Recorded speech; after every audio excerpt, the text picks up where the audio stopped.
When we imagine Earth's most dangerous eras, our minds usually travel to land. We picture towering dinosaurs, massive claws, and teeth dripping with blood. But for most of Earth's history, the real nightmare did not live on land at all. It lived beneath the waves. Long before forests covered continents or animals ruled the ground, the oceans were already ancient, crowded, and brutally competitive. For hundreds of millions of years, the sea was the most dangerous place on the planet, a world where survival meant constant motion, constant fear, and constant adaptation. Life began in the ocean, and because of that, the sea had a massive head start. While land remained barren and hostile, the oceans became packed with life. Layer upon layer, predator upon predator, early marine ecosystems did not evolve slowly. They exploded. Creatures competed for food, space, and dominance, and those that failed vanished without a trace. In this underwater world, danger did not come from one direction. It came from above, below, and every shadow in between. The earliest oceans were already home to ruthless hunters. Giant shelled predators drifted through the water like living weapons, armed with grasping tentacles and crushing beaks. Armored sea scorpions prowled shallow waters, some growing larger than modern humans. These were not experimental creatures. They were efficient, refined killers, shaped by millions of years of relentless natural selection. As time passed, the oceans became more complex, not safer. New predators evolved, and instead of replacing old ones, they stacked on top of them.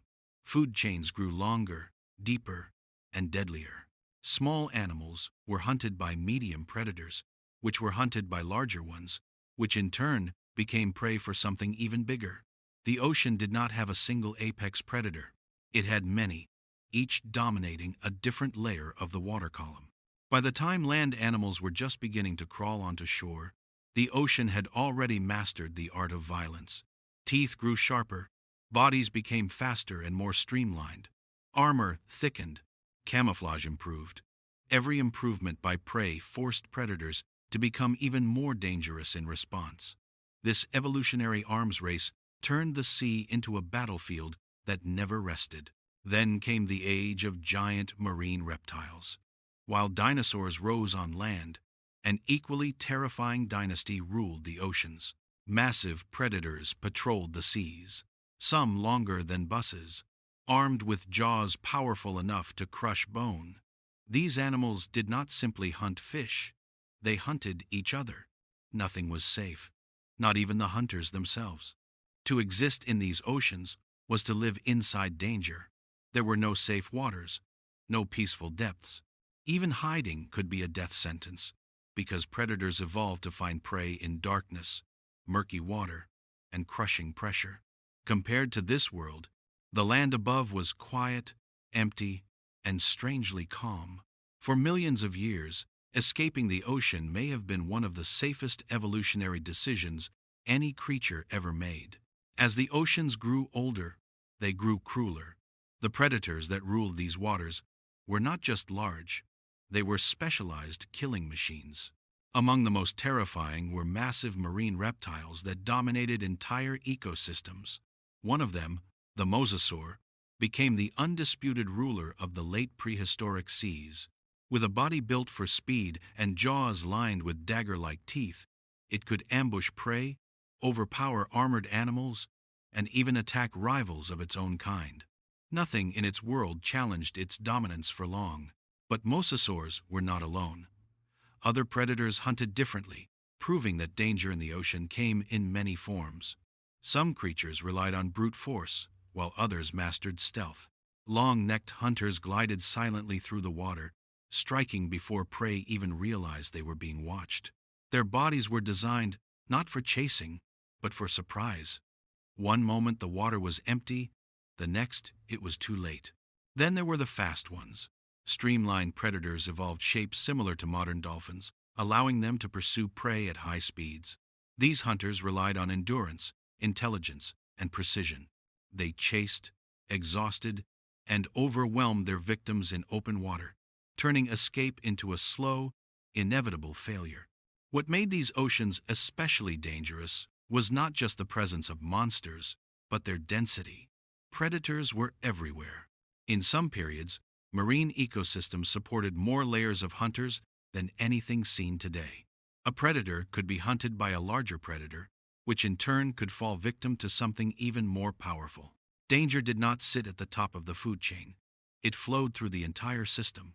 Every adaptation created a counter-adaptation. As shells thickened, jaws became stronger. As prey became faster, predators became more efficient. As animals retreated to deeper waters, hunters followed them into the darkness. The ocean rewarded nothing but perfection, and even perfection was temporary. On land, ecosystems were still young. Large predators were rare, environments were limited, and food webs were simple. A land animal might face danger from one or two threats. In the ocean, threats were constant and overlapping. There was no safe direction to flee, no high ground to escape to. For creatures living during this time, the sea was not a place of beauty. It was a place of pressure, a place where hesitation meant death. It is no coincidence that many lineages eventually attempted the dangerous transition onto land. Compared to the relentless threat below the waves, the risks of dry ground may have seemed worth it. Yet even as some life escaped, the ocean continued its brutal cycle. It refined its killers, perfected its hunters, and maintained a level of danger unmatched anywhere else on the planet. The sea did not forgive weakness, and it never slowed down. As deadly as ancient oceans were, predation was only part of the story. Periodically, the entire marine world was thrown into chaos by catastrophic events. Massive extinctions swept through the seas, wiping out enormous portions of life in relatively short spans of time. Entire predator dynasties vanished. Food chains collapsed. Ecosystems that had taken millions of years to build were erased almost overnight. But these extinctions did not make the oceans safer. In many cases, they made them even more dangerous. When dominant predators disappeared, new ones evolved to replace them, often experimenting with even more extreme body plans and hunting strategies. Each extinction acted like a reset button, clearing the stage for a new generation of killers. Survivors adapted to harsher conditions. Oxygen levels dropped. Temperatures fluctuated. Waters became acidic or stagnant. Only the most resilient life forms endured, and those that did often became the ancestors of future apex predators. Danger did not disappear. It transformed. Over time, the balance between land and sea shifted. Land ecosystems grew more complex. Large predators appeared. Mammals rose, and eventually humans. Meanwhile, the oceans stabilized. Many of the giant marine reptiles vanished, replaced by sharks, whales, and other modern predators. The seas became less crowded with apex hunters, though no less mysterious. Today, the ocean is still dangerous, but it is no longer the uncontested champion of terror it once was. Yet traces of its violent past remain. Great white sharks, orcas, deep-sea predators, and creatures lurking far below the surface still reflect the legacy of an ancient world shaped by constant danger. What makes this history so unsettling is how much we still don't know. The fossil record is incomplete. Many ancient predators may never be discovered. Entire ecosystems could have existed without leaving a trace. Every new fossil hints at creatures more bizarre and terrifying than we imagined, reminding us that the ocean's story is far from fully told. When we look out over the sea today, it appears calm, vast, and beautiful. But beneath that surface lies a memory, written in bone and stone, a memory of a time when the ocean was the most dangerous place on Earth, when survival demanded perfection, and when evolution showed no mercy. The land may feel dangerous to us now, but for most of Earth's history, the true throne of terror belonged to the deep. And in many ways, it still does.